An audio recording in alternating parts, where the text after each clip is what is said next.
So today I'm going to be talking about Wee Pretty Pieces of Flesh by Colwyn Brown.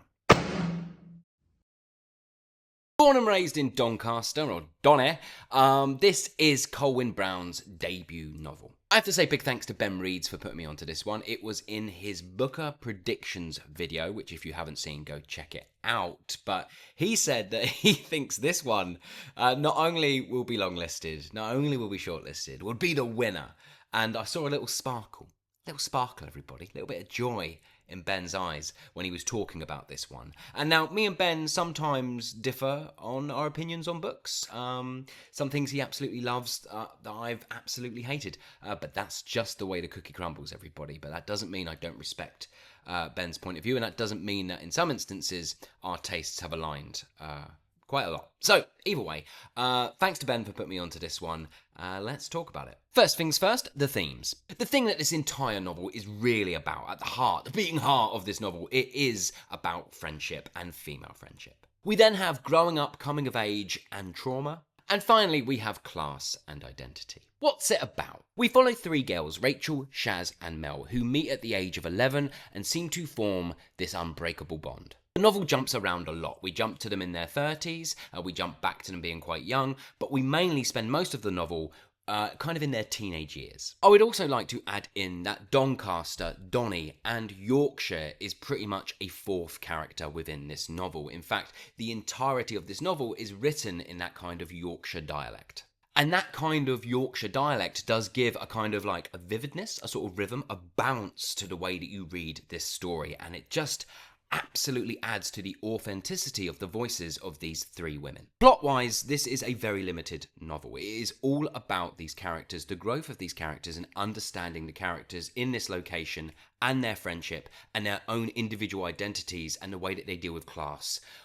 It's exploring all of those things. There is one central event that happens to one character that kind of gives us our biggest sort of like narrative through line with a kind of reveal at the end. I won't go too deep into that for any kind of spoilers, but overall for me that's the kind of major sort of plot point that drives things a little bit, with kind of secrets being hidden and things like that. I can add in, I think, without sort of ruining things, that like all friendships, as they go over time, things start to get a little strained. We have some characters who move away, some characters who stay, and some characters who make decisions within where they go to university that maybe changes their career trajectory and the sort of, their class and things like that. We have a lot sort of at play, and the relationship does get strained as these three girls grow into women and then start making their own decisions. And I think I can finally add, because I think it's pretty obvious once you get into the structure of this, that there is a sort of, the novel is leading towards this point where all three of these women are going to kind of meet up again, and any of the little sort of narrative threads that have sort of like sprung out of their stories, their individual stories and the stories where they are together, we're going to kind of get this sort of, I say climactic, we're going to get this moment where the three of them all sort of meet up. I mean, I figured that out within like the first 3 chapters, so I don't think that's a spoiler in saying that's exactly where this novel is heading. But that's it. I think that's it. I mean, there is a lot of talk around kind of like sex, sort of nappy nights, and that might only be something that you understand if you live in the United Kingdom, but a nappy night is like under 18s clubbing experience. So like I think normally it's like 15 and above, 15 to 17 is the sort of age range. And you call them nappy nights, and it's like a normal club that is open to adults, but they sort of have a night in which youngsters can go there. And it was very much, I don't know if it was just a my generation thing in the United Kingdom. I don't know if it still exists now. Obviously let me know. And I have no idea if anything like it exists in the United States or across like Europe. I just don't. I don't know, but I remember there is a lot in this novel, even though I grew up on the south coast just next to Brighton. Which couldn't be more vastly different from Doncaster. Really, really couldn't be more vastly different in so many ways. What I found I really connected with in this novel is this writer is the exact same age as me, or more or less. Like the things that she's talking about, that kind of Y2K generation, all the things she's talking about, they sort of cross sort of borders within the United Kingdom. Like so many things she was talking about, I was like, I experienced that. I felt that. I did that. I had that with my friendship group. And so there's so many things within this that kind of, are not just about the kind of location and what the sort of location is forcing these kids to experience and do. I was experiencing the exact same things. Well, I say the exact same things. There's a lot of things in this novel that I could really, really heavily relate to. And maybe that's why it's winning me over. Right, anyway, I could keep rambling or I could just crack straight on with the what did I like and what didn't I like. What I liked. So the first thing I absolutely loved, and I mean I loved it, was the prose of this novel, that Yorkshire dialect. It has a kind of like a rawness to it, a bluntness to it, that is also insanely sort of rhythmical. Like it bounces along, it's got an energy to it, and I found myself just flying through this one. The next thing I absolutely loved, and you would hope that this was done well, as that is basically what this book is about, but the characters were absolutely wonderful. They all had such distinct voices. Some of them are more wild, some of them are insecure, some of them are more empathetic, but the way their friendship builds, the things that they fall out about, the way everything felt so real, so genuine, and really, really relatable. And the friendship, just the friendship in general between these characters is just handled so well. Next thing I really loved is this book is nuanced. It is handling some very traumatic things, some experiences that these girls go through that actually over time you can see them escalating into other things. And I thought that all of it was handled in a really nuanced way. None of it was like you're not getting smashed over the head with the sort of the themes or the small little ideas that are being explored within this novel. It's incredibly nuanced, and I loved it for it. The next thing I didn't love, but liked, was the structure. I mean, quite early on, I found it a bit predictable about where this was going to head, and where it was going to end up, and that's like, it could be a slight negative, but to tell this story, to allow us to kind of see where people have ended up, and then figure out a few things by getting more stories, it just adds a little bit of mystery to the way the book builds, and I think that for a book that has very limited plot, it was a really smart choice to have a structural style that sort of jumps back and forth.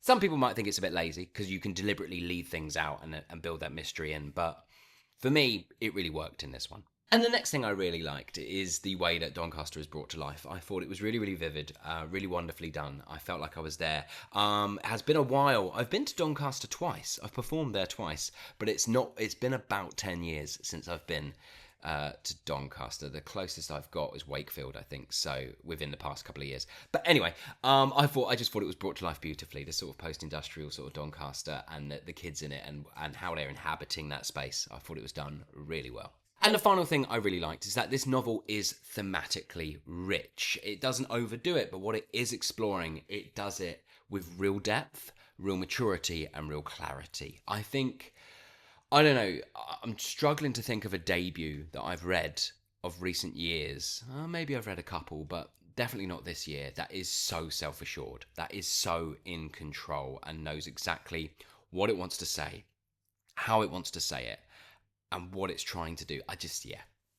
Thematically rich and a wonderful debut. What didn't I like? There are 3 things I didn't quite like about this novel. Of course, no novel is perfect, but I would say that all of these things are quite small. The first one would be that there are a lot of secondary characters in this novel outside of the sort of the trio friendship, and some of those felt a little bit like caricatures. Some of those felt a little bit stereotypical in the way they were presented. I would have liked a little bit more depth, a little bit more nuance to even those secondary characters. Of course, this is not a novel about them. It is a novel about these girls and their position, and maybe even their viewpoint of the world and how they see these people is presented within a kind of caricatural way.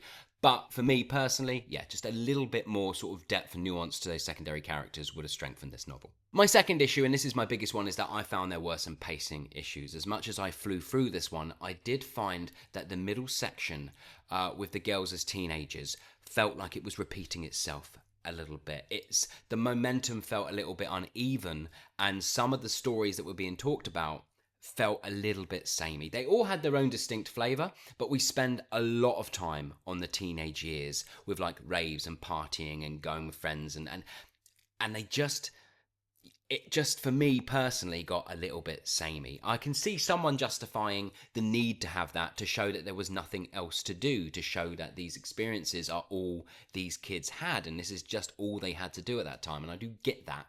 But for me, you can cover that in a couple of sentences. I didn't need like 2 sort of chapters to cover something that I felt was covered in 2 chapters quite early on.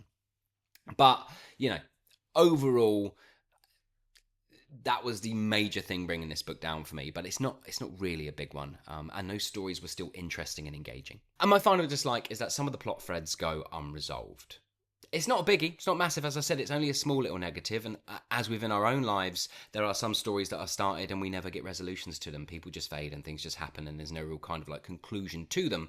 I don't know, to just leave some of them to just go completely ignored, I just felt a little bit disappointed in that. Overall, I think that regardless of my negatives, that We Pretty Pieces of Flesh is quite an unforgettable debut novel. I thought it was truly, truly excellent. It's visceral. It's got this kind of, like, what's the word? Like, Yorkshire soul, like, really threaded into the roots of it. I just don't think you're going to find a better example of friendship or female friendship this year.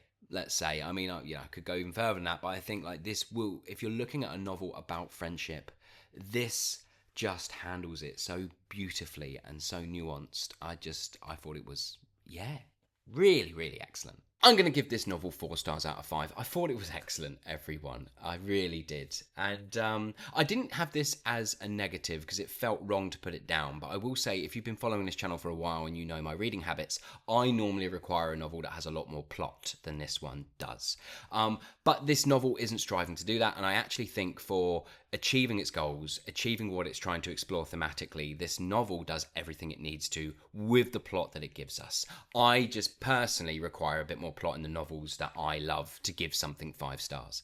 But yeah, it is a really, really good debut novel, everybody. And I agree with Ben Reeds. I think I hope it makes the long list. I think it would be a real shame if this didn't at least make the book a long list. It deserves to. So have you read this novel? And if so, what did you think about it? Did you love it? Did you hate it? Please let me know in the comments below. And as always, I hope you're well. I hope you're enjoying whatever you might be reading. And I'll see you all on the next one.